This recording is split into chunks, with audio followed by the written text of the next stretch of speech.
which was exciting to me because Ember Animated is one of those libraries that I always use quickly to do one or two very small things, but I've never gotten to sink my teeth into and spend like multiple days on and really use it to compose more complicated things. So I'm looking forward to seeing it in a little more depth. My name is Matthew Beal. I think everyone knows me. I work over at Addon and happy to be here. Anyone have any announcements before we start? Okay, cool. Sounds good. Then I'll give it to Sam, and then we're going to have Aaron join us later on to talk through Ember Concurrency as well. Hopefully. Yeah, hopefully. If not, Sam is just going to do that topic as well. Okay. Sam Selikoff. Anybody better? All right. So, yeah, today we're going to learn HTML. I gave a talk. Me and Ryan taught Ember Animated at EmberConf this year, and that was a 3-hour training, and it still feels like we got to the end of that and barely scratched the surface. So, given that this is a meetup, my goal tonight is really just to cover some of the basics so you feel like you understand the mental model, because if you've used Liquid Fire before, it always, at least to me, felt like a black box. Like you just use it and it works, or it doesn't and you just don't use Liquid If or whatever, and then you just kind of keep working, right? Like actually learning how to write custom stuff is pretty tough, or at least it always seemed like that. So I think Ember Animated does a better job of exposing the primitives and making them, they're just a little bit better rationalized so that you kind of see how they fit together pretty early on. So I'm just going to try to, introduce that, and we can just kind of code together in a template here and see where we get. So yeah, we're going to start off with, this is just a new app and there's nothing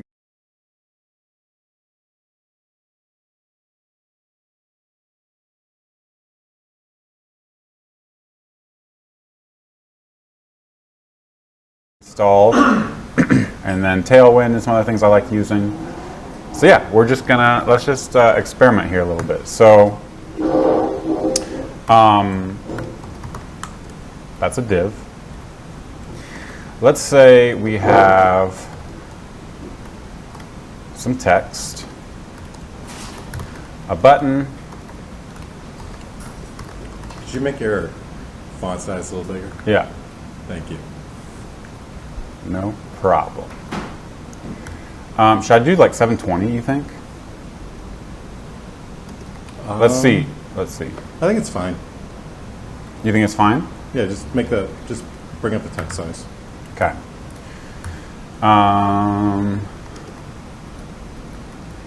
So we have some text here.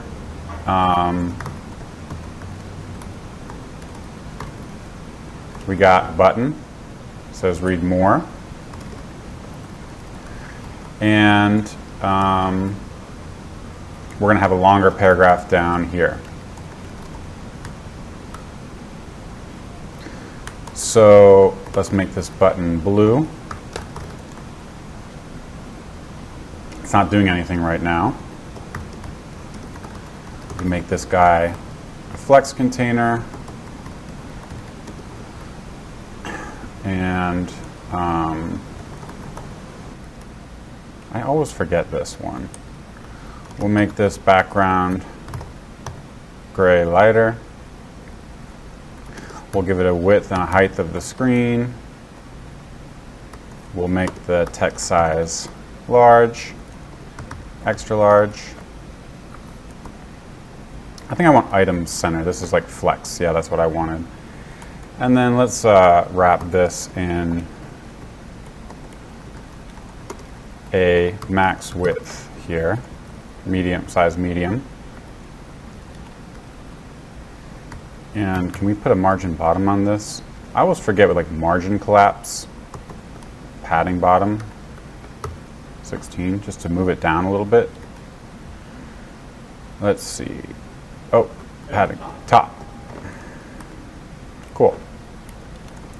We'll give this leading of normal, which is going to give us a little nicer line height here. Okay, now we have something that looks okay. So text gray darkest.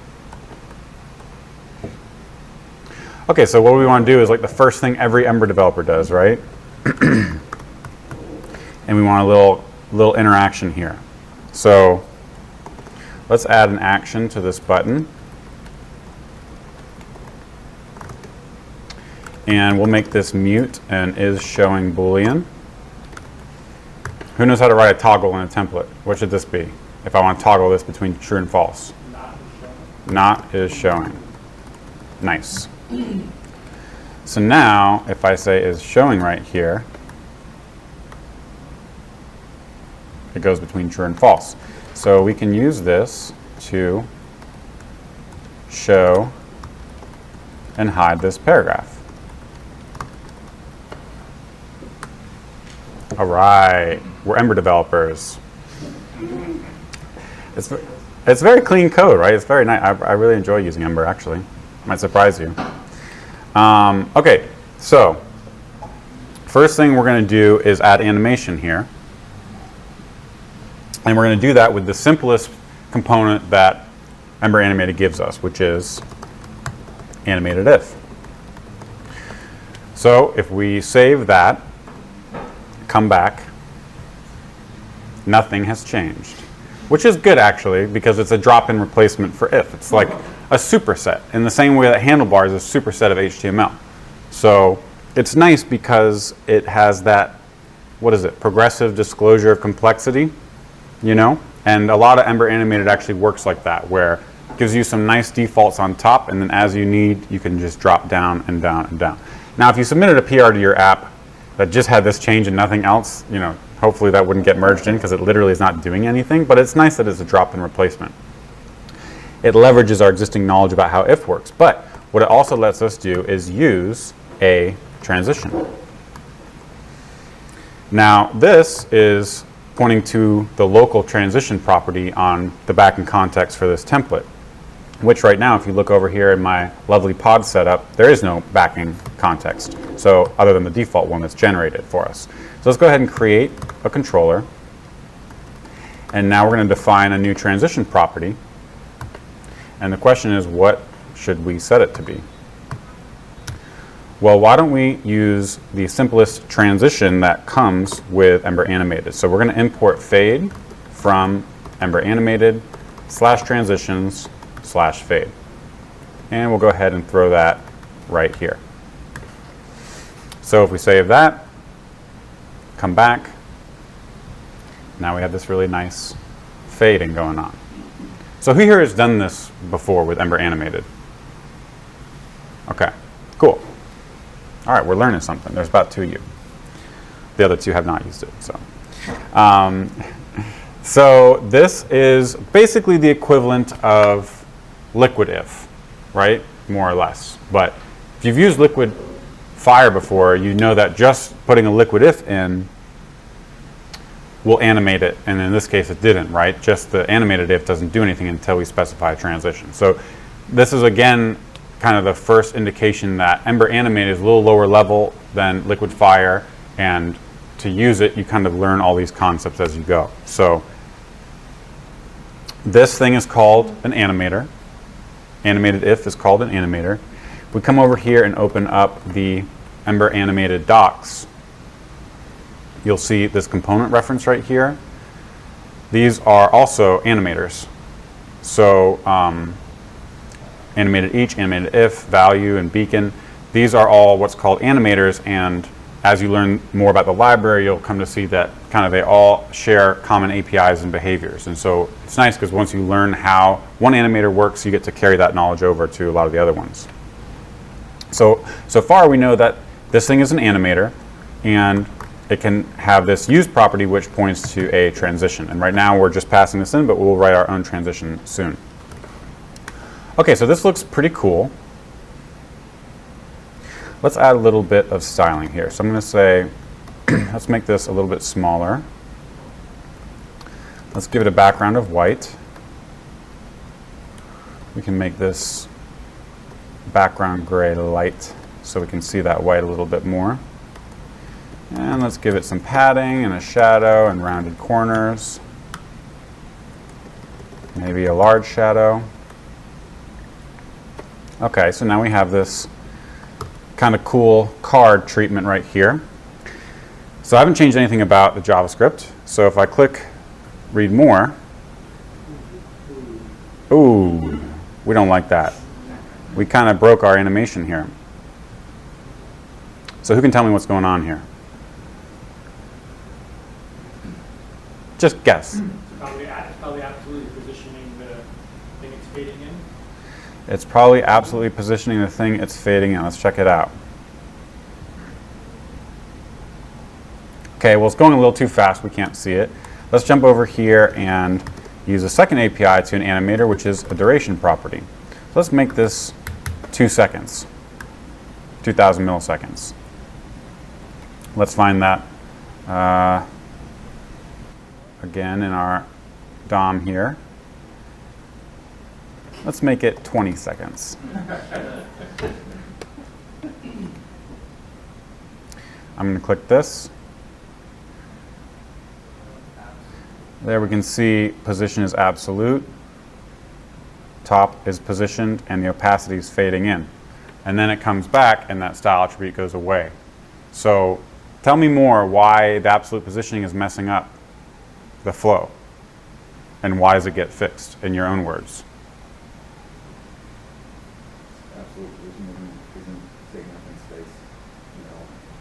Absolute positioning isn't taking up space in the element, exactly. As soon as you absolutely position an element, it removes it from the flow of the document, right? So at the end, that goes away and everything snaps into place. So how do you think Ember Animated knows how to transition those properties? This might make more sense a little bit later, but maybe someone has some idea of how Ember Animated is transitioning the properties. How it knows what the destination is? Yes. Yeah. How does it know the destination? It renders it quickly and then measures it where it is, like in absolute coordinates, and then it goes back to the original thing, puts the real one in, and then moves it to the coordinates. Perfect. So Matt said it renders it quickly in the final state, takes a snapshot of the entire state of that final state, unrenders the final state, and then now it knows where it starts, where it ends, and it smoothly goes from the start to the end state. Does anyone know what that's called? It has like some term. It's called flip animation. It's actually like not a flip book. It's this technique that is used by other frameworks,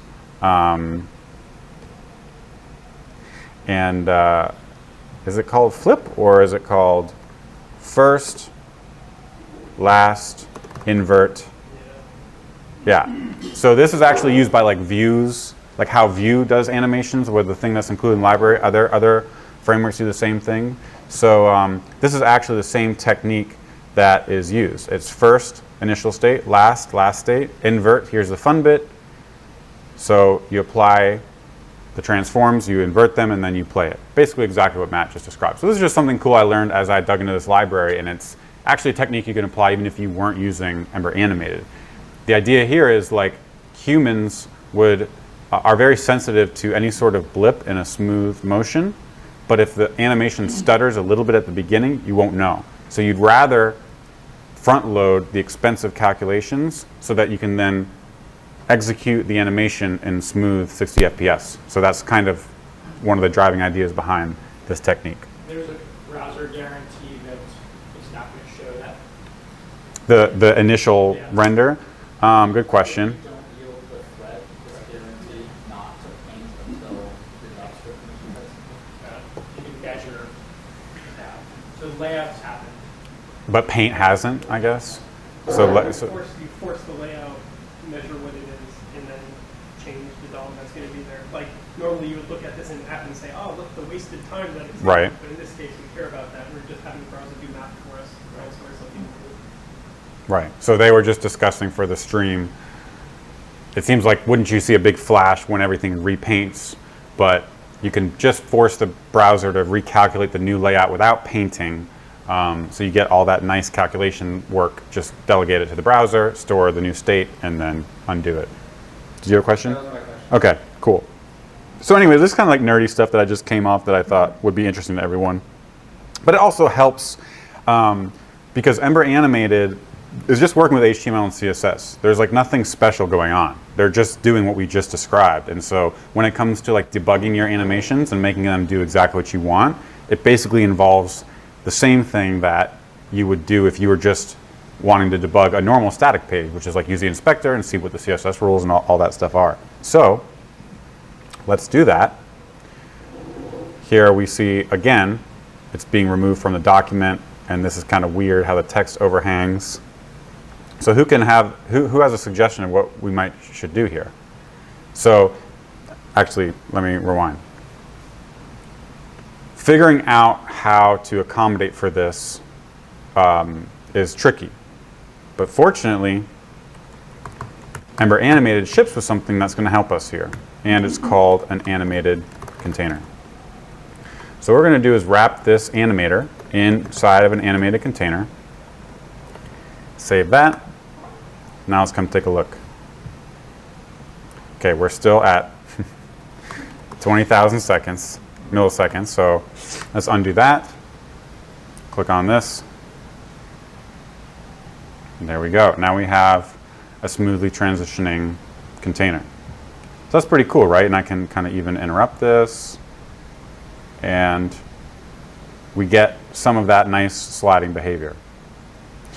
All right, does anyone see anything wrong with this still? Still overlaps. Okay, I could switch the duration back to 20,000. That gets kind of annoying. So the other thing we can do is come up here and drop an animated tools component. Now this actually comes from another library called Ember Animated Tools, which you should just install whenever you install Ember Animated, basically. But if you drop this tool at the top, we come back, you might notice this little guy right here. So this is the Animated Tools widget, and it saves us from having to modify our application code just to inspect and debug our animations. So right now, you know, we might want to dig into this and do the same thing and look at the CSS, but it's hard because of the duration here. Let's go ahead and slow it down to 25%. So now we definitely see that bug, right? And why don't we go down even further to 5%, and we can actually just drag this down to paused. So now we get to freeze our animation, which is pretty cool. You can clap for this. Let's give Ed a round of applause. Let's give Ed a round of applause for working in secret for a year, not telling anyone about all this cool crap that he built. Thanks, Ed. Stop working on 25 projects. All right, so now that we've paused our animation, we can just check this thing out. So where should I look? What should I look for? How should we fix this? Anyone have any ideas? We need to delay the container restyling somehow. Until it's done fading out, right? And then delay the container. So you're saying you want to fade out the text and then close the container. Right. Okay, maybe we'll get there. Anything simpler? Maybe, yeah, go ahead. All right, so we had someone else say overflow. So let's get this back here to pause this. Let's go ahead and find this card right here. And let's try a little bit of overflow hidden. Looks pretty good, right? So I'm going to come back here, find our card, background white right here, and just add an overflow hidden. Refresh, close that guy. All right. Looks pretty cool, right? Nice. We did this together, y'all. So yeah, that's animated tools. Super useful. We got this little red square right here. Tells us that no animations are going on right now. As soon as we start one, it turns green. And if we pause it, it will stay green because animations are ongoing even though they're suspended right now. So again, this is really nice when it comes to writing real-world animations in your applications and debugging them and stuff. What's that? Is that global? Yep. Yep, it is. And we're not going to get to it in this talk, but the same primitives that power the tools widget and let you slow and pause things down are also available to you to write tests against your animations. And to speed up time and pause at intermediate states of your animations and write assertions against the UI. Really, really cool stuff. Again, only Ed knows about it, so we'll talk more about that at the end as well. About the testing, not about Ed.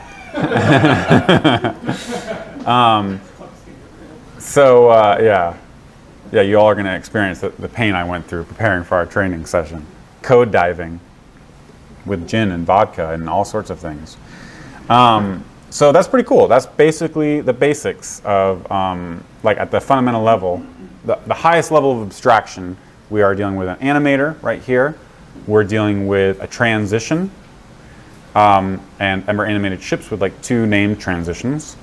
And then we have this container. And as you kind of go, you'll use this pattern a lot, because if we were to drop some more text down here, we'll see that the container will, smoothly transition everything below it. So it actually is affecting the DOM, right? It's reflowing it and all that good stuff. And there's some ways to do it more efficiently and some ways you can get in trouble and have, because reflows are expensive and all that. But basically, that's kind of your first pattern. As you use this more and more, you'll see this a lot. You have a container that you wrap your animator in. So, okay. Would you describe the container as an animator also? That's a good question. I was just thinking about that. It probably is. It probably should. It probably is. I guess I like to think about them differently because they pair together, whereas like you don't normally. Yeah, they're just. It has like a different role, but maybe it is an animator as well. How do they communicate? It's a good question. Does anyone have Ed's phone number?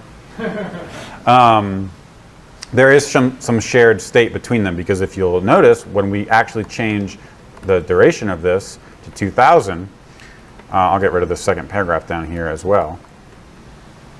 Not only does the fade take longer, but the container takes longer as well. So there is some shared. I found there's parts where you would expect them to be shared and they're not. So I think, right now, there's some things that just make sense to share that are shared by default. I don't know if there's a robust API for like how to communicate and send between children and coordinators and all that kind of stuff yet, even though I think that's something that he would want to see in the library. But most of the time it does what you would expect it to do.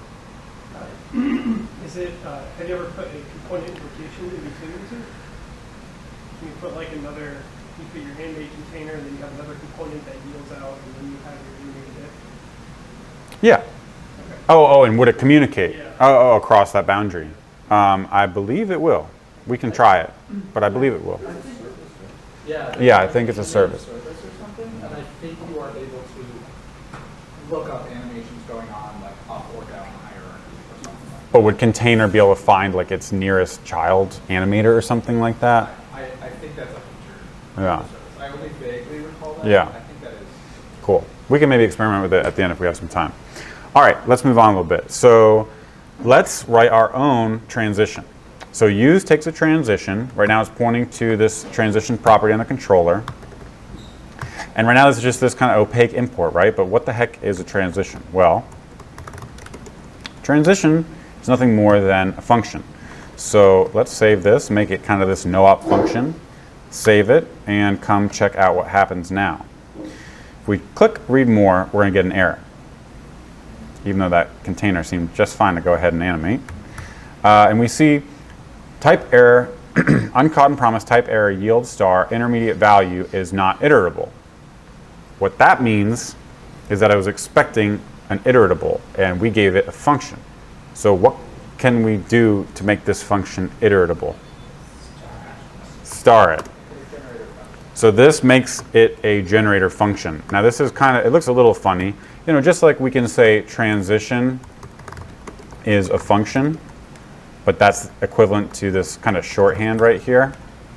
In the same way, if we were to make this a generator function, like that, the shorthand is to just put that star right there. So that's exactly what this syntax means. It's just a shorthand for this, so we don't have to use a function keyword. So now it's a generator. Let's save this, and we click read more, and we see the container is inheriting the duration of our animated if, but nothing's actually happening to the contents because we gave it a no-op generator, right? So again, just kind of giving you piece by piece what's going on here. So the way we write generator or transition functions is like this. They receive one argument, which is the context of the animation. Let's just log the context and take a look at it. So I'm going to click read more. Here we see an object called transition context. It has a duration property on it. It has some other cool stuff. Then it has these properties right here: sent sprites, removed sprites, received sprites, kept sprites, and inserted sprites. So who can tell me what a sprite is? If you've ever heard about it in any other context, what is a sprite? What is it? It's a soda. It's a soda. So we have... It's like a 2D thing that you want to put on the screen somewhere. It's a 2D thing you want to put on the screen somewhere. Yep. It's a picture. It's a picture. So if you all recall from Ed's talk 2 years ago, his EmberConf talk, he basically said, none of you all realize it, but you're basically 2D game developers.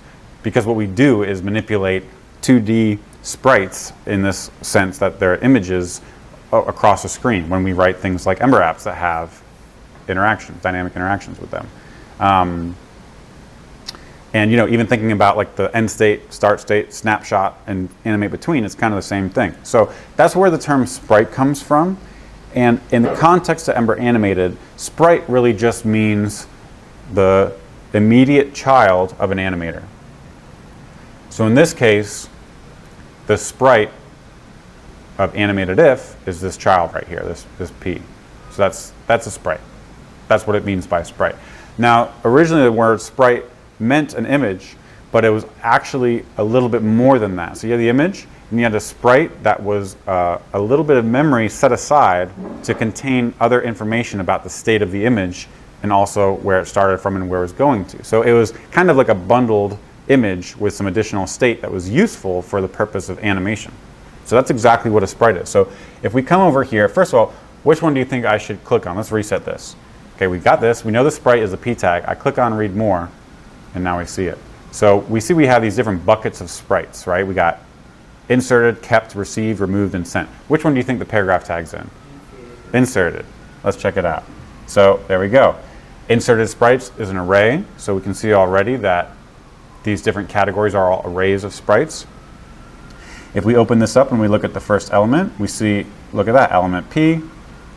And let's look at the actual element property right here. Click on that. Look at that. It's literally the P node, the actual DOM node in the inspector, in the DOM, in the DOM. Does that imply that you have to have one and only one child? Yes. So if you forget to have, not one and only one, but actually that's a good question.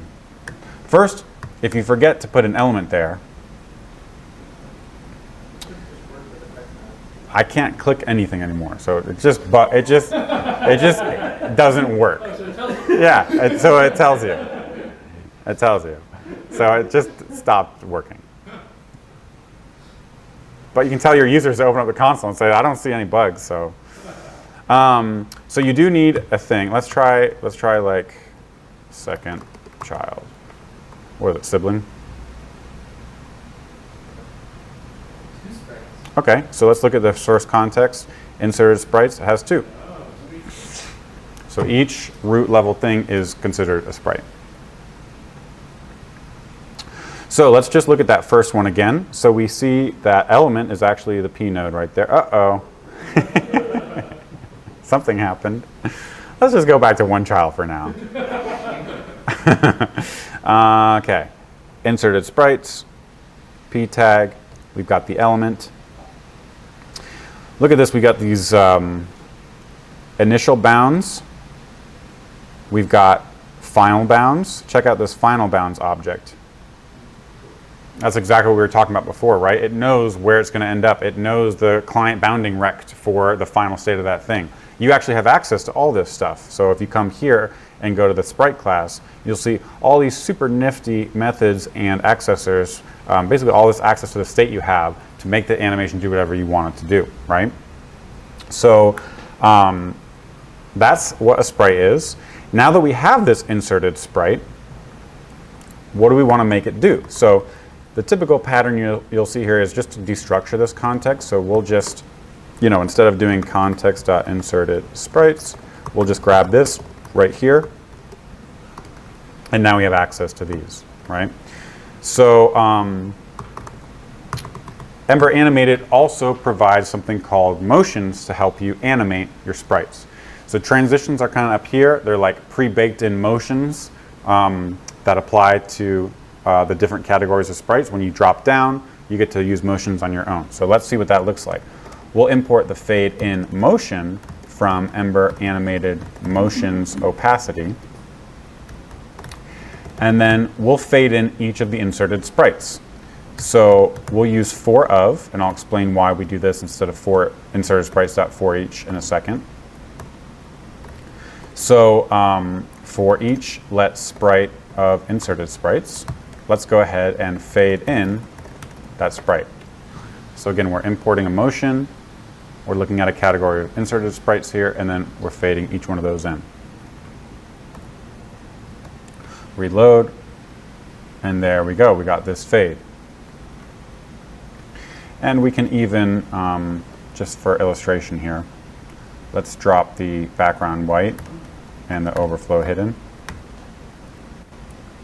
and the shadow, and then, yeah, here we go. So we can definitely see this is fading in. And when we click it again, it just disappears. And so why is that? We have no fade out. We have no fade out. So what should we do? Maybe ask if we have inserted sprites, we do what you did. If we have removed sprites, then we do fade out. All right, so if we have inserted sprites, we do what we did. If we have removed sprites, we fade out. So for every sprite in remove sprites, we're going to fade out those sprites. Who thinks Luke is right? It's weak vote of confidence there, buddy. You're going to have to work on your salesmanship. Fade in. Oh, and the fade out. Nice. So how are we to understand that code? It's getting executed once or many times, or like I don't see any durations, I don't see any like intervals of how often is this happening. It seems like some magic. It seems like some magic. Anyone want to take a stab? No, yeah. So basically, anytime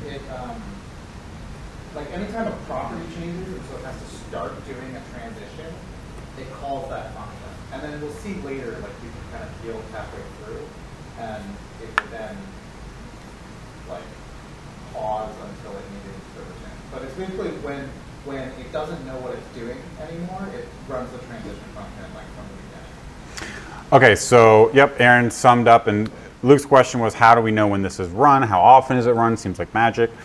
Aaron said, anytime what's called the predicate to an animator changes, the animator knows it's time to recalculate.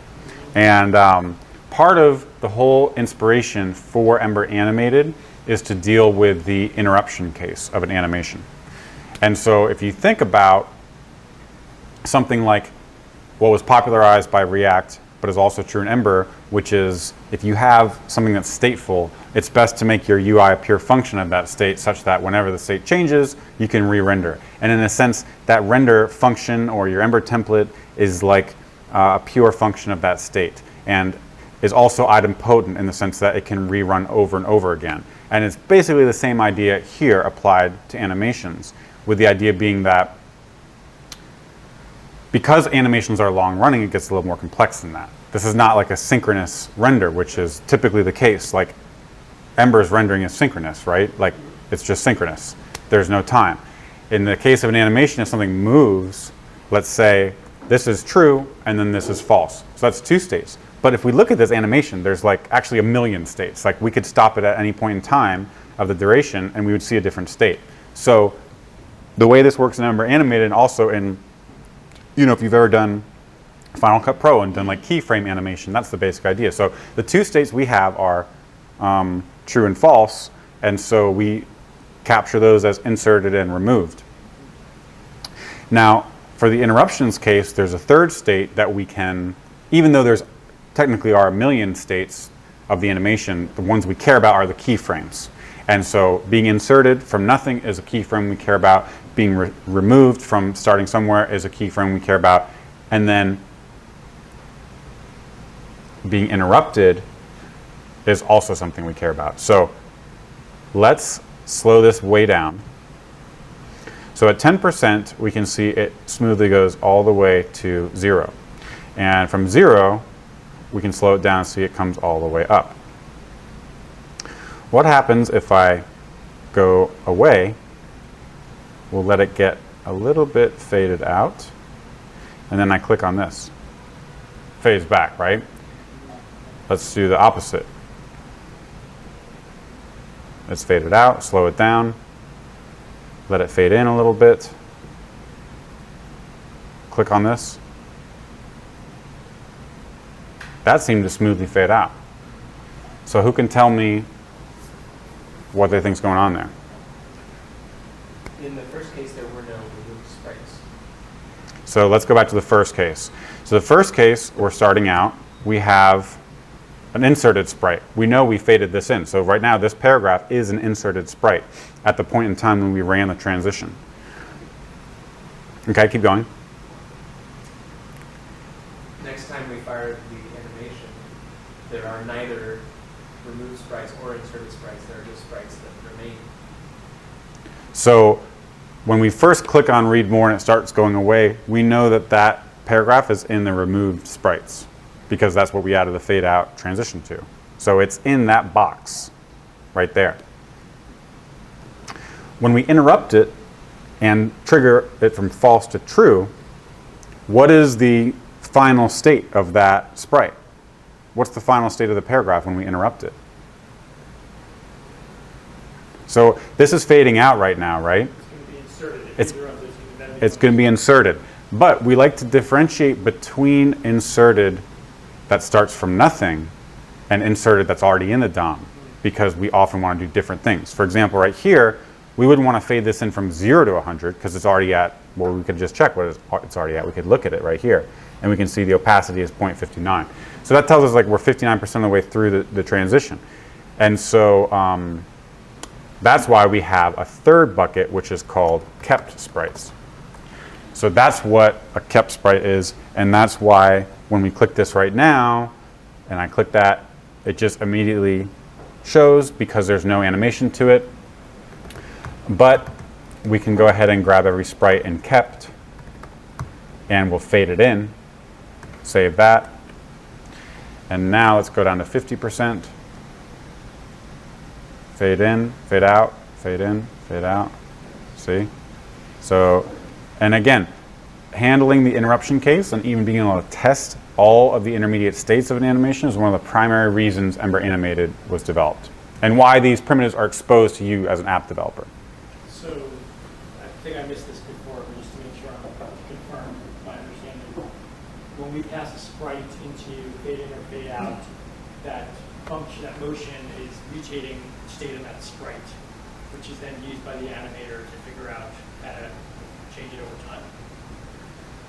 So the question is, these motions fade in and fade out are taking in a sprite and they're mutating the state of that sprite for the duration of the transition. So they're mutating it so that the animator can then decide what to do with it. Right. I mean, there are two possibilities. It's either mutating a sprite or it's somehow communicating. It's returning the value. Right. Yeah. But if that's a function, Yep. then if it's a pure function, then it can't. I guess it could. It is. Sort of closure to something that. Yeah, the motion does, since the sprite has a pointer to the element, that's what lets the motion manipulate the properties. And then the motion can also... Manipulating it at the time that this is called, because this is only called like once. It is only called once. Or once per interruption. Yeah, there's a... We're getting into territory that I don't... Basically, like, I don't know how to answer your question. That's okay. But you can take a look at the code. We can look at motion opacity, and we can take a look. These fade in and fade out use this opacity class, which extends motion. It takes in a sprite, and every motion you implement an animate function, which is a generator. And we haven't seen this yet, but generators are pausable functions that the caller can invoke and get to different stop points. So this is if we're interrupting. Otherwise, we have the from and to values, which is like 0 to 100 in this case. And then we call, this is the kind of the magic. So while the tween is not done, tween is another class, and that has the notion of like a beginning and end and like the keyframes and interpolating between them using different curves. So that's the thing that has a state that tells you whether it's done or not. And then here we see exactly that we're using the sprite apply styles function to change the value of the opacity to the current value of the tween. So in this case, you could maybe we're just guessing, right? But like, yeah, the tween is like smoothly going from 0 to 1. And in the case of a fade transition, you just need to apply whatever the percent of the way through the tween you are to the opacity. Yep. And then you yield request animation frame to make sure you're only repainting at 60 frames a second when the browser allows you to. You're not over calculating or over computing. So I haven't gotten to the point where I've written my own motion yet. Yeah, that's the gist. It looked like you were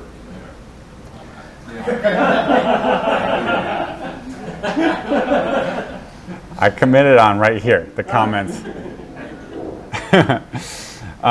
So yeah, that's kind of fun, right? It gives us a little sense of how things work, and eventually one would hope that the guides have a guide for writing a document for how to write your own motions. Right now they don't. But the other cool thing is, like, the other really cool thing about these motions is that they're stateful. So just like I had described, where if we slow this down and then we click on it again and it smoothly fades in, how does the motion know to not go from 0 to 100? Why doesn't it just start at 0 again? It actually knows that maybe it's that tween dot current value, which is like, actually, you interrupted and the current state of this thing is like 56% of the way done. And it accounts for, like, if I click this twice really fast, it just fades out and in, right? It's not, and it's done fast. It's not like every time you click it takes 500 milliseconds. So that kind of gives you some sense of how this all is working.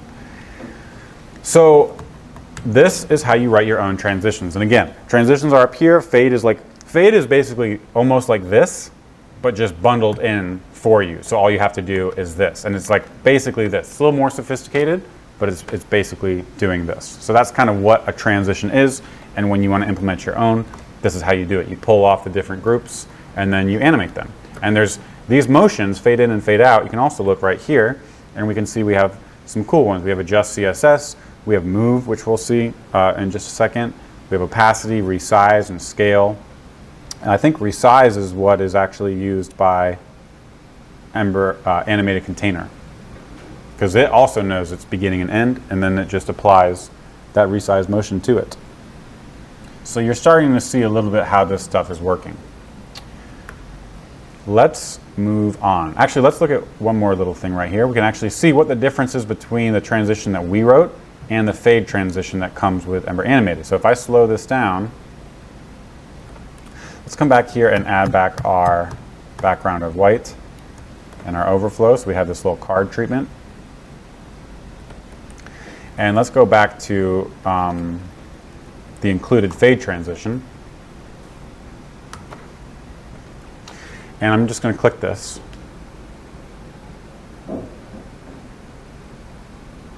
So can anyone tell me, do you notice anything about this? Let me slow this down to 50%.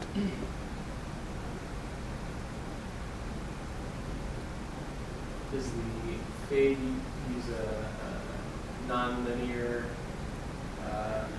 easing? What makes you say that? What did you see that makes you say that? Because it's done fading out before the hangers clock. Yeah. But once you're below like 10% opacity, it's basically visible. Right. So you can actually see here that the default fade is somehow, right, the text is fading out. Just like Spencer said, the text is fading out before the container has finished. Whereas if we go back to our transition that we wrote, and we open, everything breaks. We need to import these. So let's open it, and then let's go slow it down a little bit. So it's fading out, it's fading out, it's fading out, right? Very different, right? So in our case, we fade out across the entire duration of the transition. Let me show you something else. So we got animated if here. Let's drop an else right here. And let's add another text of lorem ipsum. So let's go 100%. Why is this thing so slow? Okay, I was wondering why it was so slow. We left that duration on it. So now that we have 2, if we click this, we're transitioning between these 2 states. So we're kind of smoothly fading between these 2. The fade in and the fade out are both taking the entire duration. Whereas if we look at the included transition right here, and we click this, what do you think is going to happen? First one, then the other. So this is really more of a fade through white. We wait for the first one to fade out, and then we fade in the second one. All right, let's write that. Anyone have any ideas? Yield. Spencer says we should yield. So a generator function is a stateful function, and a caller who invokes this, in this case Ember Animated, can basically ask it run to completion at an intermediate state. I'm going to do what I do with the value you give me, but I'm going to also be able to find out whether you've run to completion or not. And if you haven't, I can invoke you again. And that's how Ember Animated uses the generator's API to let us write basically staggered transitions. If you look at the homepage of Ember Animated, one of the animations I wrote for this page shows this concept. Right here you see a transition that moves and scales receive sprites and sent sprites. And it does this kind of at the same time for all of these cards right here, right? And then what you can do is press this little stagger button, and if you look at what's changed, we import wait from Ember Animated, and then we yield a wait of 75 seconds. And this is how we can stagger animations. And now if we look at this, we see there's these little cards, and we can see even better if we slow this down. We can see there is a 75-millisecond delay for the sprites that are being sent before they get moved and scaled. So that's pretty cool, right? And this can be interrupted and everything like that. So how does it know, how does it deal with the overall duration that's a great question. I don't know the answer to it. As I was writing this, it's like, you know, you're invoking it from the template and you're saying duration 500, but then you yield like basically what's a magic number, right? So you actually get the duration as an argument here. You could destructure it as well, and you could make sure that the steps take up the proportion of the duration so that you can scale it proportionately. I didn't do that. It might be a best practice, although I've seen like Ed do that as well. So I just need to learn more about that, because there's other parts where like the duration doesn't share in the way you would expect. So that's basically like the limit of my knowledge. I'll show you a PR at the end though for this thing, because he fixed a bug in it, which we'll just look at really quick, and he added tests for it. It's unbelievable. It's really amazing. So that's like, you know, just maybe call it staggered animations. Basically, you don't want everything to happen at once. And so we can just yield. What do we want to have happen first? We want, this is the case of the built-in fade. So what happens first, the fade out or the fade in? Fade out. So let's move our fade out up here, and let's yield the fade out. Save this.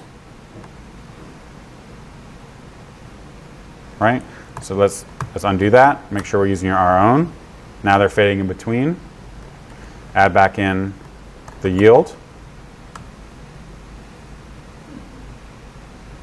Pretty cool, right? So the generator is yielding out, just like an Ember concurrency. If you want to step through, you'd want to like first save this, then save this, and you want to wait because this is asynchronous. It takes time. In the same way, our motions are taking time. So we first want to do this, and we want to pause. Like an Ember concurrency task, you could just like model1.save, model2.save. If you don't use yield, they're just going to go out in parallel, right? It's the same idea here. Everything's going to happen in parallel unless we yield it and wait for it.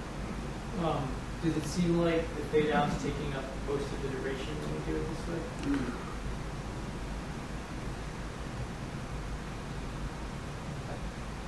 That's a good question. I think probably our whole transition is twice as long now. I think probably fade in and fade out have a default of 500 milliseconds or something. That's, So now they add. I think that's exactly what's happening, actually. I think a motion by default takes 500 milliseconds, or the fade in one. That's great. Fade in takes options, and the options are to and from. There might be other from the base motion. But there's not a duration. Sorry? From the base motion class, there might be duration. There might be a duration that it can take. Options to and options from. Yeah, that's great. It's absolutely true. In case everyone didn't see it, if we slow this down, we can see the container stops moving, right?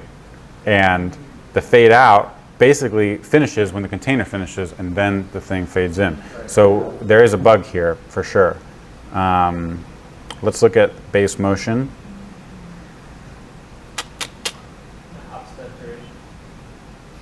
Context.duration. Oh no, it's passing through an underscore property. Oh, we found it. That's how, that's the hacker.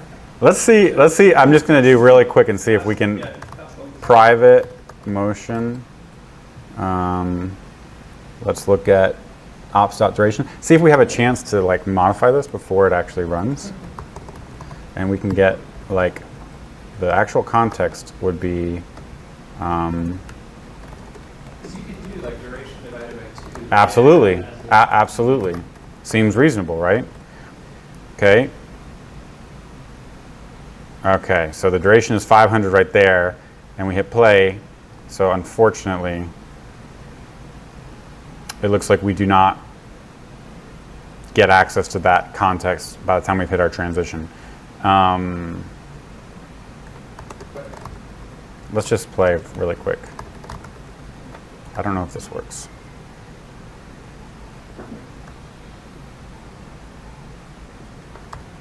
%? Nope. I think the duration from here, I don't think this takes an argument. I've tried this before. So that's good. Seems like we would want to pass it into fade in and fade out. Exactly. You would want this motion to say duration and then duration over 2, right? Yeah. And this duration is coming from the context. Yeah. So you can just, to structure this, this definitely works. You can get the duration, but the fact is that this motion doesn't take a duration. Now you could write your own, which is the next Fade out step. doesn't take a duration? Yeah, it does not. Well, you know, to pass it to the base class, doesn't it? Well, the animated container did take a pretty. Let's just see if it does. I'm pretty sure it does not. Fade out. Oh. Wait, how did you know that? It was in the construction. Yeah, because you saw it call it to super. Oh. Oh, right here. Yeah. Oh, cool. Look at that. So we want fade out to take half the duration. And then we want these. We can clean this up in a second. To take half. Slow this down. Moment of truth. All right. Looks pretty good. That's pretty good. Look at that. Meetup pair programming. The best way to work. Very efficient. So that's pretty cool because Luke just answered his own question. So what should we do to clean this up a little bit? Well, fade in, we do this to 2, right? these are just arrays. So we can actually, this is another pattern you'll see in Ember Animated. We can just concat the inserted sprites with the kept sprites, because the logic of the animation is the same for all categories of sprites. So inserted, removed, and if we slow this down and interrupt it, oh, a little more complex now, right? Let's get rid of this and just see if it works in this simple case. Slow this down. So that seems to work. Now you'll notice this interesting kind of momentum behavior that the container has. That again comes from the fact that motions have state and have priors, and sometimes they can build up. You know, if you've seen in these examples of like the Tomsters flying across the screen, they kind of have momentum. So like you're going fast this way and you need to stop and you have to turn. Another part, this is another part of the library I just haven't dug into yet. You can write your own like momentum and motion curves, but that's kind of the default that you have. In this case, I don't think it's actually desirable. You actually want it to just be like, basically like a CSS transition does if you interrupt it. But anyways, that's the explanation for that behavior. So I think what's going on here is, if we slow this down,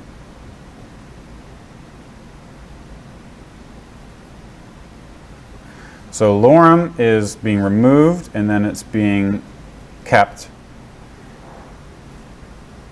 And then ut enim is being inserted and then it's being removed. So we could debug this, but I want to move on. So this will be a fun thing to look at. I don't, because they're kept sprites, I don't think they need an duration. You don't want to take out the duration, is that right?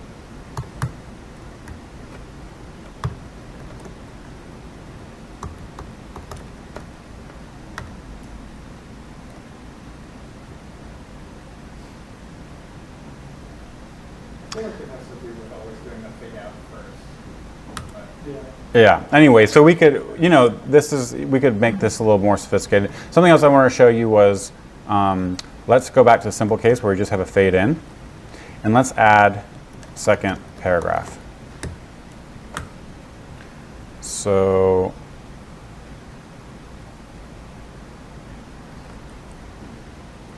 let's also come back here and get rid of the background white and overflow hidden shadow.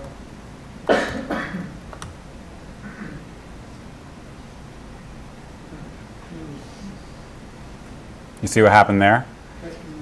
That's because the yield in the loop. So we're yielding in a loop right now for remove sprites. And if we added yield to the inserted sprites, we would see that.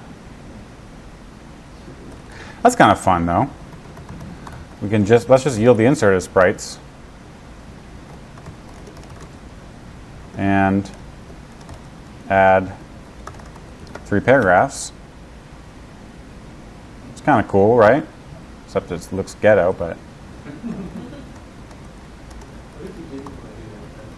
So this is like staggering these things. you need like a promise to all kind of thing. Exactly. So if we did not want to do that, instead of yielding them in a loop, because this is going to say, here's the first sprite, yield it, so pause the world. All right, we're done. Go back. And the second one, so that's where we're getting that behavior. If we want to do it all together, we can say, let's map each one of these sprites to a fade in. And this is a promise, right? Because that's how generators and yield works. They're all promises. What should the duration be?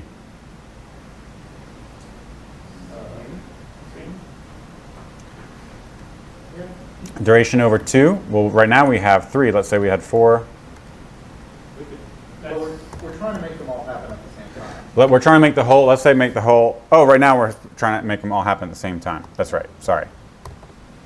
I had a different question. Maybe we can talk about that in a second. But, so they should, let's just say they should, just for simplicity's sake right now, oh, wait, we want to yield the entire thing. So this is an array of promises. And so what we can do is, what? Yield promise.all.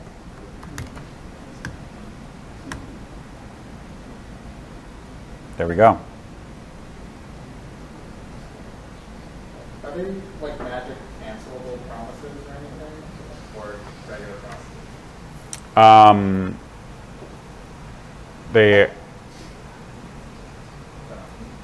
I don't think cancelable promises exist.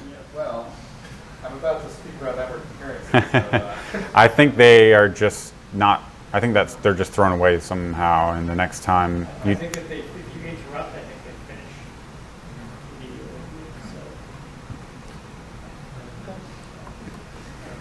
So it would be about what Fade-In chooses to do in this case. Exactly. Fade-In is generator just seems to be Cool. So I've just got like a little bit of time. Let's just look. I Yep. was looking at a quick thing, and I think the thing with it showing up suddenly is something about a sprite having a property called removed, or revealed. Yeah. Where a sprite, you don't want to fade out a sprite that hasn't actually been shown on the screen yet. Yeah.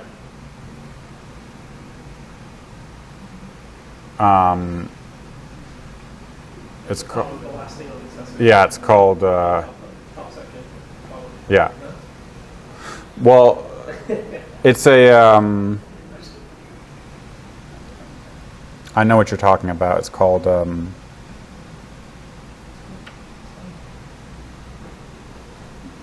It's on this. It's on this. It's initial insertion and final removal. But I don't actually think that's this. We can look. We can definitely talk about this later because I want to make sure I get off the stage and give Aaron some time here. Let me just show you really quick. There's like so much more we can talk about, right? I just want to show you really quick this other example. So I'll just grab the controller and the template here.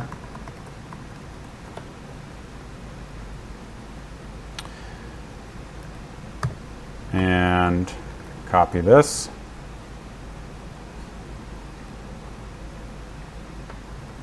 And comment on this. So this is pretty standard here. We've got a template. We got our tools. We got some HTML.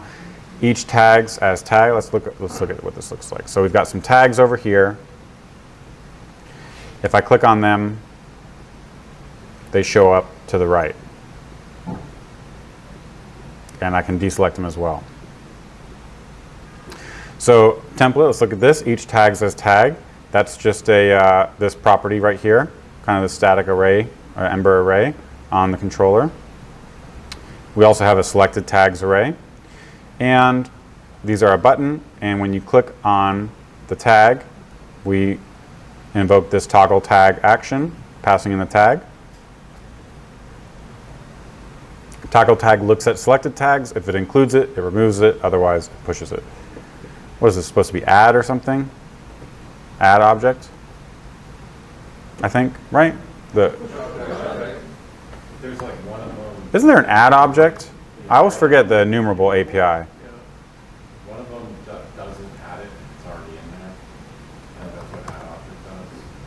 Yeah, it's like a map, or not a. Yeah, it just checks and it does. Yeah, the object's already in the list. It doesn't have. Where is it? Come on, we have a lot of Ember power in this room. Where do we find the API docs for? Mutable array? Yeah, add object. Adds it if it's not already present. Yeah, and then push always adds. Okay, So push will have gotcha. In this case, I guess it doesn't matter because I check. Okay, so that's pretty simple. And then we say, if selected tags contains this tag that's currently being iterated over, then we render this check icon. So that's what controls, this. And then down here we have another animated each that looks over this dot sorted tags, points to the transition, and then it just renders a tag, right, in this little pill treatment. So let's animate this. This is another animator. It's animated each. It's like what was always missing from Liquid Fire, right? Liquid Fire never got a way to animate a list. Turns out animated each is the primitive in Ember Animated, and all other animators extend it basically or decorate it. So even animated if is a customized version of animated each, as well as animated value and everything else. So that's kind of interesting. This was like the base case to solve for. So let's look at this transition right here. Let's just write it ourselves. So we've got inserted, kept, and removed, just like before. So that's going to be an inserted, right? When we click on it, it's getting inserted into the array. So we could for of let sprite, and let's just fade it in. So we got fade in up here, fade in the sprite. So now it's kind of fading in, right? Okay, that was a little weird. Ignore it. Now, when we click away, it just kind of disappears. So let's go ahead and fade out all of the removed sprites. So now it fades in and fades out. It's pretty cool. So this is alphabetized. This is sorted alphabetically. So as long as I click kind of down like this, it looks, it's pretty good. But if I deselect this or select it, that's kind of not good. So who can tell me why?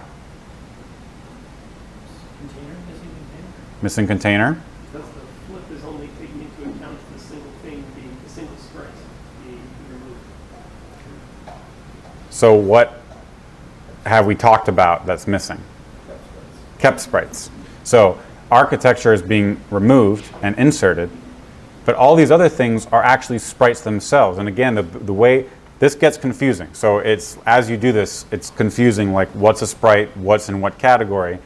The trick is like if you look back at the animator and then you look at the immediate child. It's like that is a sprite for this animator. And so that means this thing will be in one of these categories whenever the state changes. So in this case, remember this is the predicate. Whenever sorted tags change, then every div that's rendered in this loop is going to be in one of those sprite buckets, basically. And so right now we have motions defined for the inserted and removed, but if we were to look at this context, we'd see a bunch in kept because they are still there in the array. So what we need to do is animate them. And so we can just fading them in won't do anything because they're already faded in. What we want to do is move them. So we get this really cool move motion from Ember Animated, and if we just move it, fade, fade, fade, fade, it just moves to its final destination. Pretty cool, right?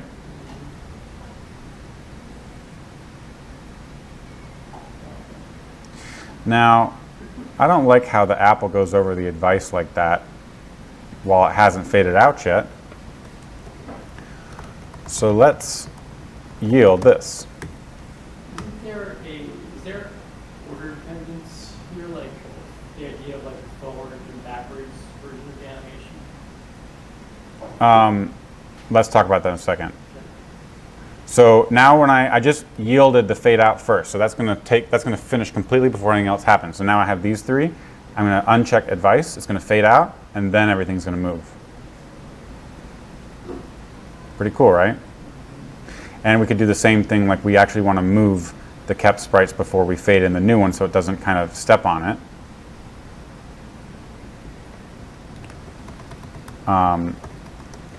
And we could synchronize these and do them kind of, we can choose whichever, they're just promises. So now it kind of waits and it moves. Okay, the addition is kind of weird, but this is kind of cool. It fades out and it staggers them. I don't know if you remember, but Ed did something similar in his presentation where basically if you ever move an icon on your iPhone, it does something just like this, where it actually groups by row. So you could imagine doing a little more logic, figuring out which of the kept sprites are in the same row, and you move it, you wait for it to move, and then you move one, and then you shift the row, and then you move the one and shift the row. You could do all that with this API. So really, I think this is one of the most exciting parts of the library to me because everyone knows what promise is, people who use Ember Concurrency know what generators are, and between yielding in a loop or putting them in an array and using promise all, you can kind of group things and do things like this. So this is pretty cool.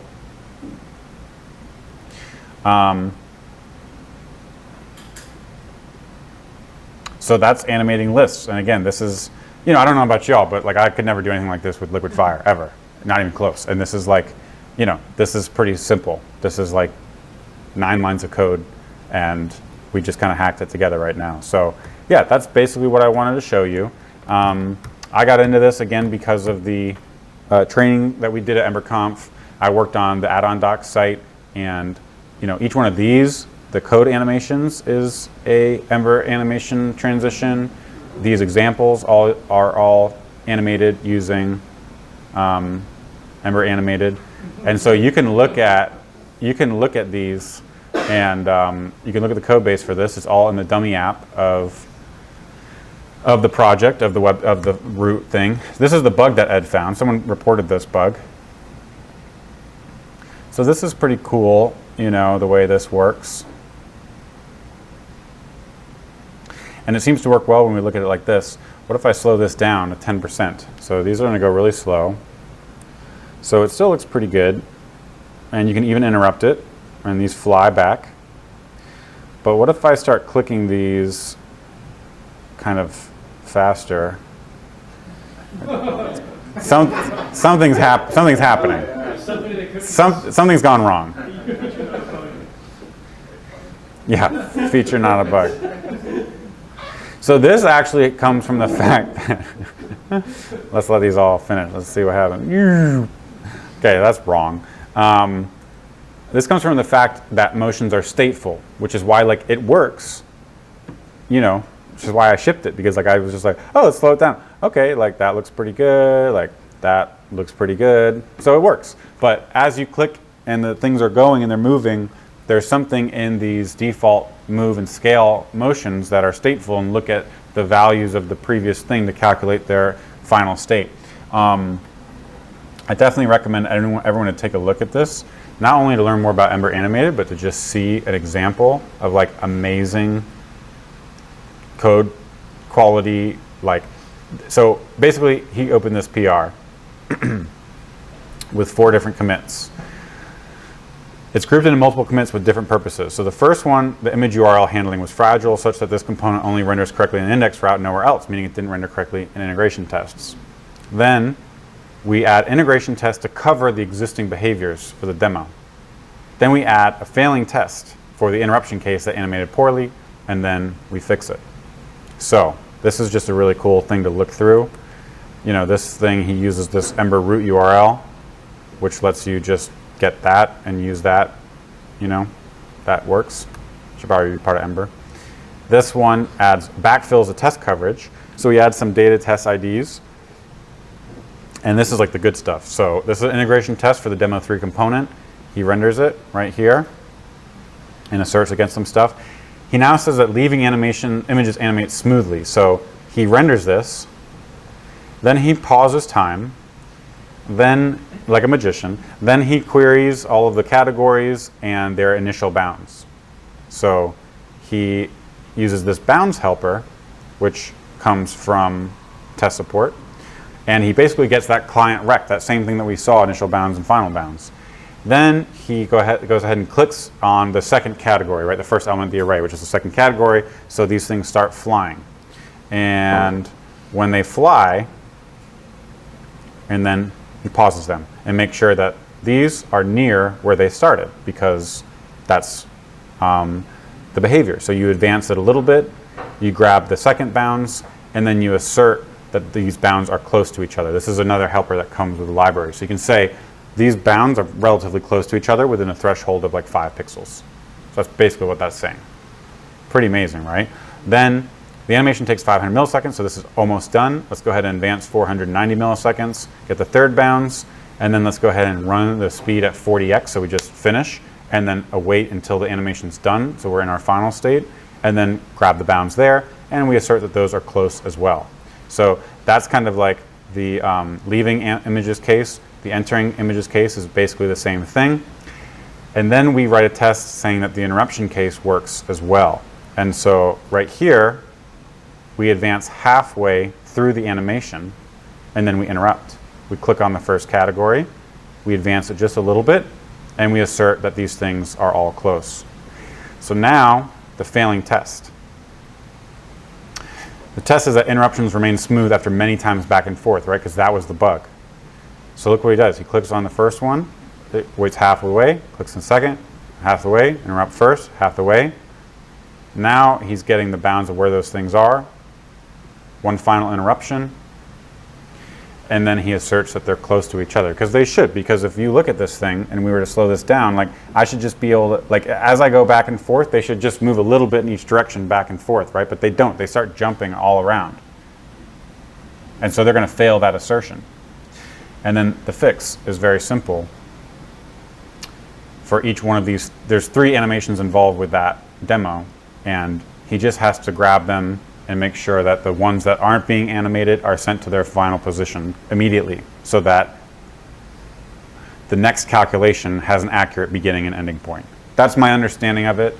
I actually kind of asked him a question about it, and he's just been working on his other 24 projects. So I haven't heard back yet. But that's the gist of it if you kind of slow it down. And it's really, really amazing. I definitely recommend you check this out. You can check out these commits and look at this test. You can put in await this.pause test right here around the pauses and the time.freeze, and you can just see exactly what's happening. It's amazing. It's really amazing. I've never seen anything like it. So with that time stuff going on, then that produces the impact that usual animation integration tests have, right? So that should be run very quickly still, right? So you're not going to take the full 500 ms on that test. oh, you're saying yeah. The test does not take the duration. No, that's what advance does. So advance moves the state of the animation halfway through immediately, basically. So yeah, this whole test suite is still basically instantaneous. But you can put a pause test anywhere here, and you'll have the integration test window, and you can see everything. You can inspect the DOM and everything. So it's really cool. Anyways, that's my time. I'm taking up too much time. Thanks a lot for listening.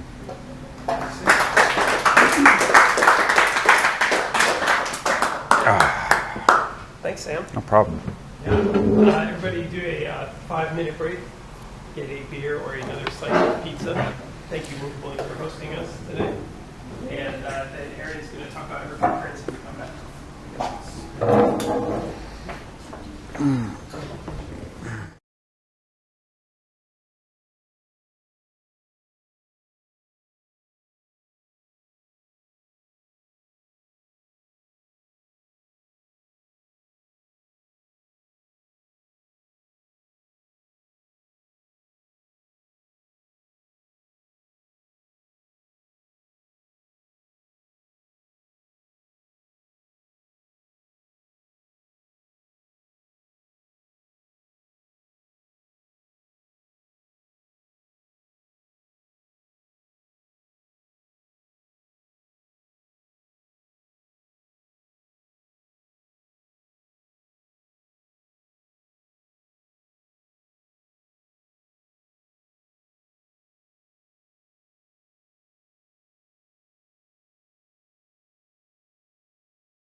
the pasta dish that you eat that is Ember Concurrency. Yeah. Through the holes in the penne. Yeah, all the way there. Audio look good? Good audio? Great. Good? Cool. Welcome, Aaron Sikes. Thanks. Yeah, so I'm Aaron. I like knowing kind of how things work under the hood, maybe by my like weirdly specific questions during Sam stuff. You could see that. But yeah, I decided to dive into the, like, there have been a lot of good talks about using Ember Concurrency, and I just wanted to kind of know what was going on underneath. Unfortunately, I had like less time this month to prepare than I thought I would. So this is an experiment if I can just speak coherently on the subject for a while. If it doesn't go well, I won't be any happier about it than than y'all. But so let's see. Is anyone not like quite familiar with Ember Concurrency at this point? One. Okay. Well, it helps you set up these sort of concurrent or asynchronous tasks by using generator functions and sort of wrapping these in these task properties. So one subtle thing about generator functions, which is useful to know, is that you can almost return them early externally, which is a pretty interesting thing. It allows you to sort of let finally blocks within the generator function execute, despite the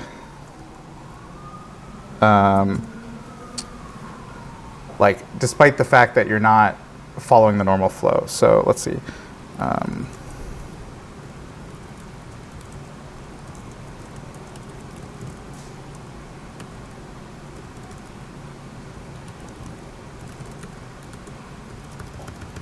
Right, so here's a sample generator function. This applies kind of specifically to try-catch stuff. So normally what would happen is you would see, like, let's see, when you call the generator function,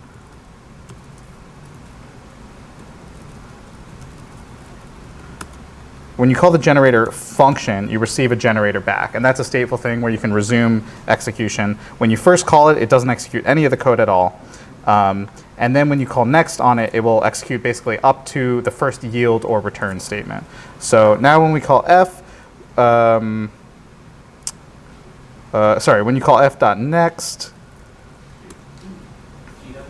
g.next, thank you, we'll see start, and, okay, hold on. Forgot to save the file. So we see start, and then we see done is false right here, right? So we have more to do in this generator. And if we call next again, it will continue on to the end. We see continue, which means that immediately after the yield, this line executed. We see finally, which means that this finally block executed, which always happens when you exit a try statement. Whether there was an error and you caught it or not, no matter what, you should do this finally. And then we see the end. So the thing to understand is that there's this next method on the generators. And there's also, well, let's see. There's also f.throw, g.throw.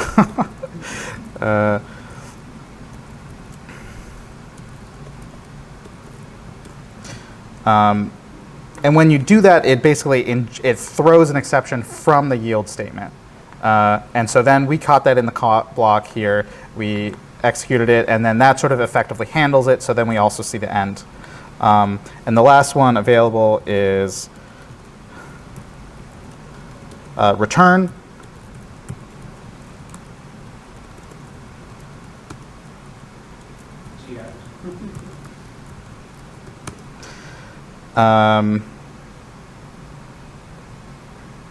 Oh, I did that the first time through. So g equals f.next, g.next, g.return.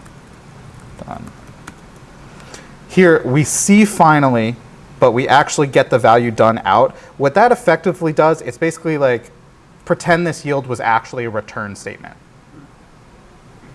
So I didn't know this existed. So when I first saw Ember Concurrency, the thing that was most fascinating to me was how they guaranteed this cleanup, and it's by using this this .return method of generators.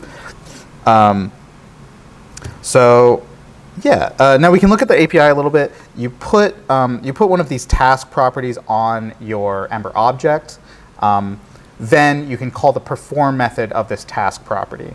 So what actually happens, this task, this task gets imported from sort of the root of the add-on. So if you look in index.js, you can find it. And it basically just delegates to a task property.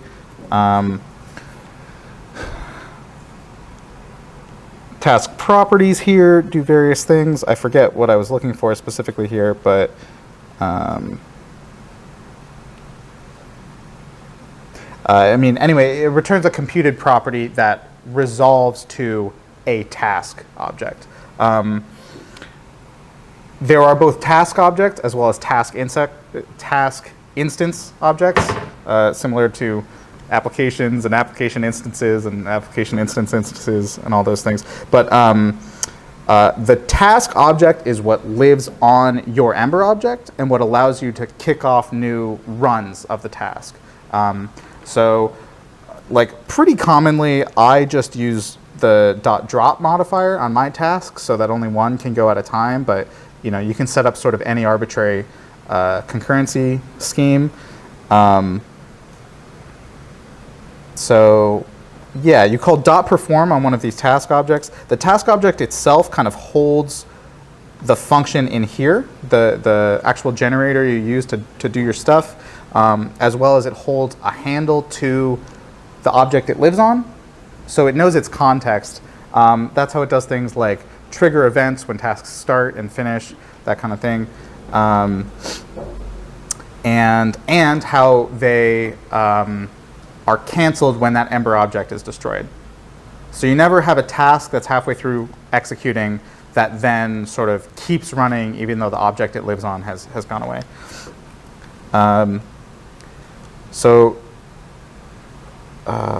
Yeah. There are also a bunch of ways to configure these tasks. So there's like .drop, there's .enqueue. These are different ways to say, hey, when you run multiple instances when you try to run multiple instances of this task, what happens? You can also like assign them to a group. There are task groups where you can then say, you know, well, only let one of any of these tasks run at a time. And you configure all that stuff usually using sort of modifiers at the end of these task things, but all that configuration is stored on the task object itself. Specifically when it comes to the grouping, there's something called a scheduler. The scheduler is what handles those concurrency policies I was talking about, drop, first, and queue. So it's kind of interesting. Each task gets its own scheduler unless it's part of a group, in which case it shares the group scheduler. One is instantiated for the group.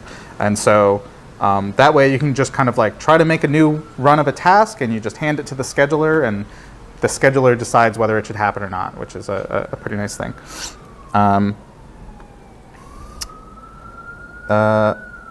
Yeah, kind of the real meat, the real juicy part of the add-on is in the task instance object. That holds a lot of state about how far through that generator function we looked at is. So basically, there are various things that will tell a task instance to like try to take the next step. The most straightforward one is just when you launch a task for the first time, it takes the first step. And then that task will either return something or yield something. And then there's a lot of fancy logic to decide what to do based on what was returned. So this task instance class is really where a lot of the interesting stuff is. So the core of it is sort of like advanced generator or something. Resume generator. So, there's while reading through this, there were sort of a few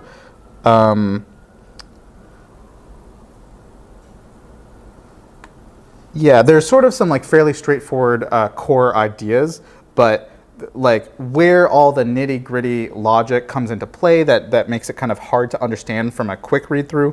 There's all these like property modifiers and then configuration state stored on these objects. There's also a lot of stuff to deal with the object model. So there's sort of like prototype chain stuff as well as dealing with destructors and that kind of thing.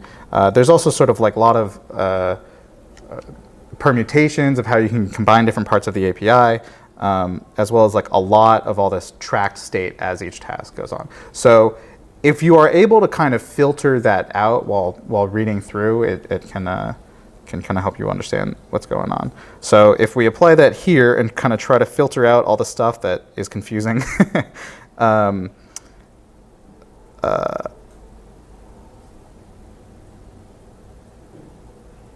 yeah, I don't know. Something happened somewhere here. Okay, so result, iterator method, next value. So, depending on what you return and what happens there, if you yield a promise from your generator,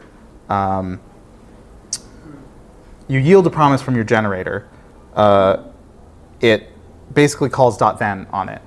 And then based on whether the promise fulfills or rejects, you'll call the .next method of the generator or the .throws. And there's also a third one. I referenced cancelable promises. These tasks, you can yield child tasks, and they kind of act as cancelable promises because tasks can be canceled, and they can also be treated as a promise. And there's kind of this nice thing where canceling a child task will cancel all the parent tasks. And in that case, it would throw the promise. Cancel the promise, it throws the promise. You cancel the task. So yeah, I think I understood this for like a split second earlier today, but it's something like it throws a special value that you can catch, or like if you manually call .then on the task instance, which you can do, you can treat it like a promise. It will reject with this sort of special cancel thing, or if it cancels and you yielded it in a generator, it will do the return thing. The return method I showed at the beginning. So it'll run any finally blocks to clean stuff up. But yeah, Sam, what's up? So what about the actual promise? Like if it was like a null.save, it just lets that run because it can't cancel that and it just throws it away. Right. So Ignores the result. well, just cancellation. So that thing won't be canceled. What might happen is the parent task gets canceled while that promise is still pending, right? So Ember Concurrency will check. It will say, hey, is this promise like a special one that knows it might want to be canceled? There's some like __EC cancel property or something that if you did that, it would try to cancel it. But otherwise, it just ignores the result that comes back. It sees the result comes back, and it knows that the task has been canceled, and so it doesn't do anything with the result.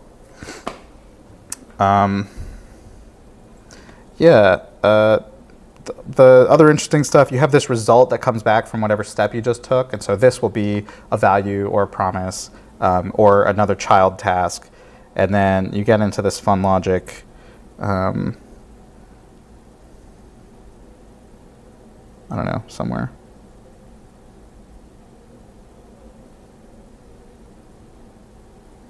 Oh, I mean, I guess it just gets like set on the instance, and then like some other thing in the call tree eventually goes and handles it. Like,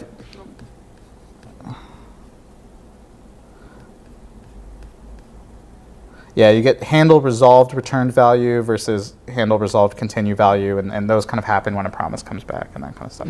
So in the yeah. case of built-in helpers like wait for a property, for example, is that actually a child task internally? That's kind of one of the special things I was talking about. You yield that out. Ember Concurrency recognizes it as a special thing. It then... And that's in the results object, like that way you were just pointing out? Yeah. Ember Concurrency recognizes it as a special thing. It actually invokes it as a function, which kicks off whatever thing. So it like adds an event listener, or it schedules something in the Ember run loop in one of the queues. And then it also kind of like returns a teardown function. In case the task is canceled, that teardown function will be called to like remove the event handler or whatever. Yeah. Yeah, I mean, I could beep, beep, beep. I could keep rambling with other interesting stuff, or if people have more questions, that's a pretty good thing. Yeah. Will you show the code that you started out with? Just the simple example of the generator? The generator? Yeah. Here. Yeah, I was curious. It looked like when you told it to return, g.return in the console, it skipped the logging of end. Yeah, it did, because it basically treats this as if it's a return, and so that's an early return. Okay. So it won't execute lines later, except it does execute any finally blocks. That's the semantics of the generator. Yeah. Okay. Yeah. Based on looking at the internals here and other things that you may have played with, Yeah. can you install generator tasks on Glimmer components in native classes? I don't know. Do you know, Alex? Don't know yet. Yeah, I haven't really kept up to date on all the latest stuff. Well, even just for ES classes, like they're not, nothing in the library is like it's not tested against native classes or anything like that. You just like And like using a task on a native class. My understanding is that it definitely still relies on like the Ember object model to like find the computed properties and know how to like install them. Okay. There is another library, Ember Concurrency, Decorators. Are you involved with that, or is that a completely separate? I kicked off Yeah. as like a demo, and these other people took it over. Uh-huh. It's pretty good. So they might be better people to ask about it. Other questions? No, go ahead. I think the Yieldables API is pretty cool, and Yeah. many people know about it. So if you're looking for stuff to look at, that's cool. Cool. Yeah. Like the wait for property, which I mean, it's in the docs. It's like a cool thing. You can like wait on an event on the object to continue the task, or wait until after render to continue the task. And that's done using the Yieldables API.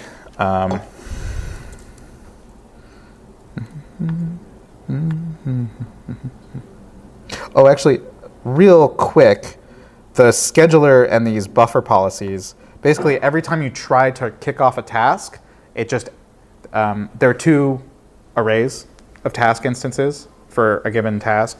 There are active ones and there are queued ones.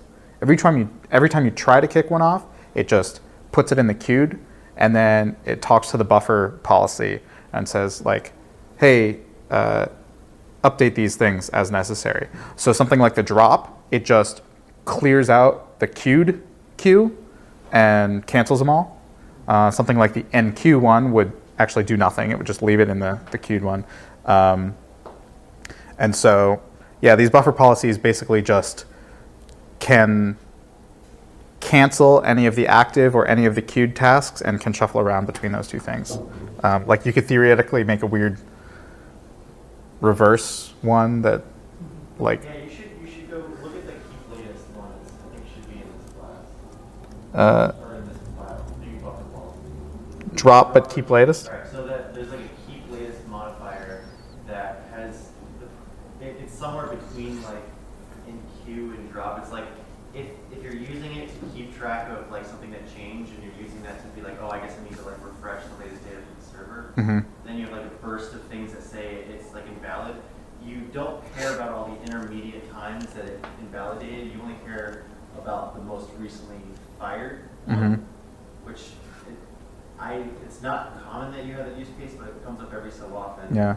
And so it's like if you have some async thing that takes like 5 seconds to run a completion.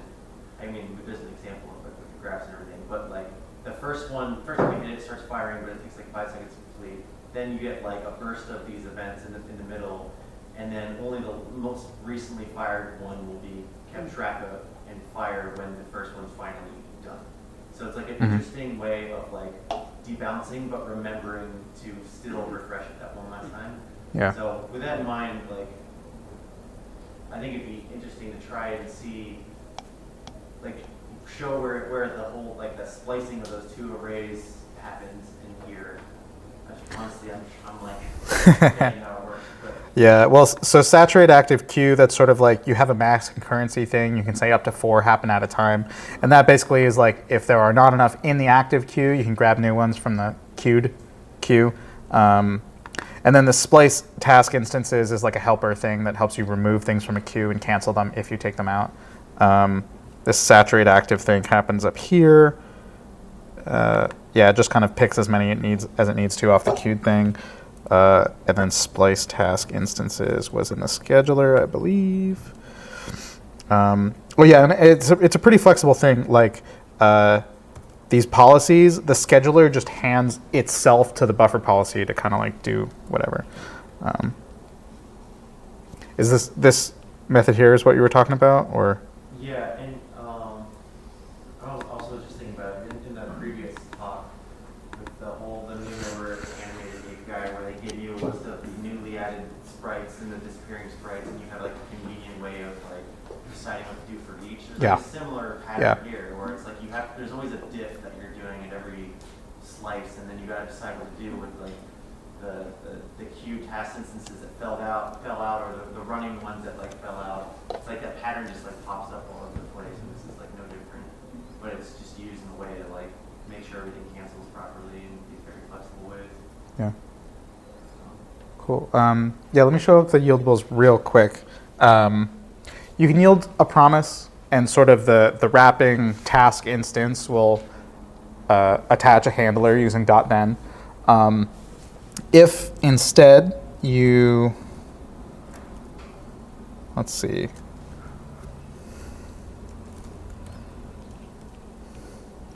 Yeah, if instead you yield something with a method with this special name, oh yeah, it's over in like utils.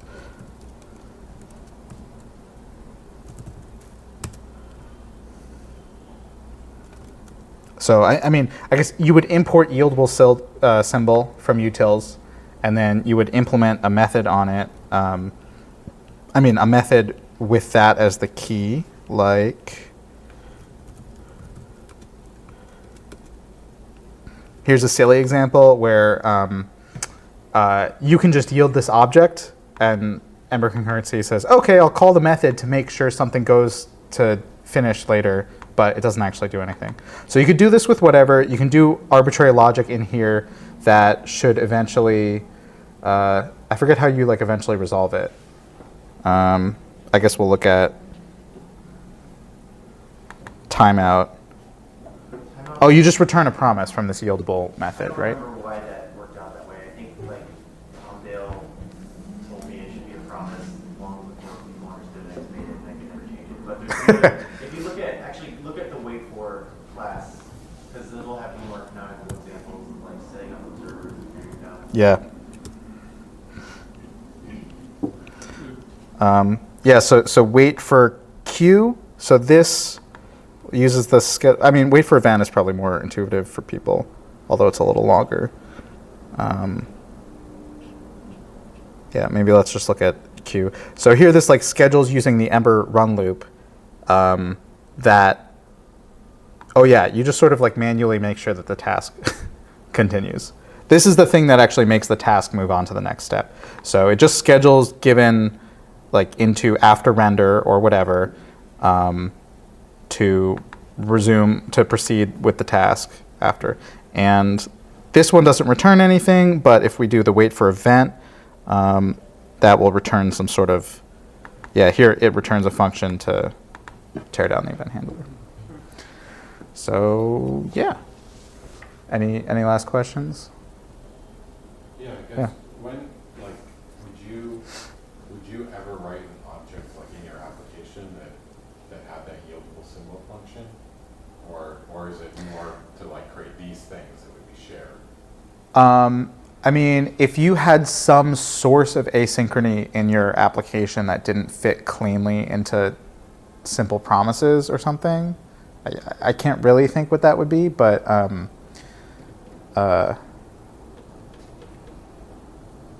don't know. Cancel late jobs. Yeah. Yeah, it would help you like do cancelable stuff better. Yeah, it would let you opt into the cancelability of stuff. So.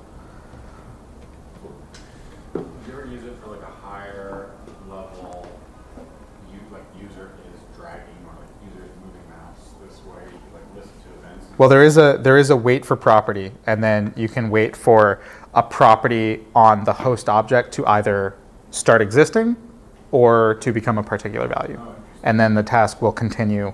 Yeah, and you can read the value of the property. Wait for event also exists, yeah, and that'll just wait for an arbitrary, like an ember.evented. If you do .trigger foo, and then you wait for event foo, that is what will cause the task to continue. Yeah, and these in particular are documented somewhere in here. Awaiting events conditions is the page on the page in the docs about those three. Oh, excellent. All right. Cool. Thanks, everybody.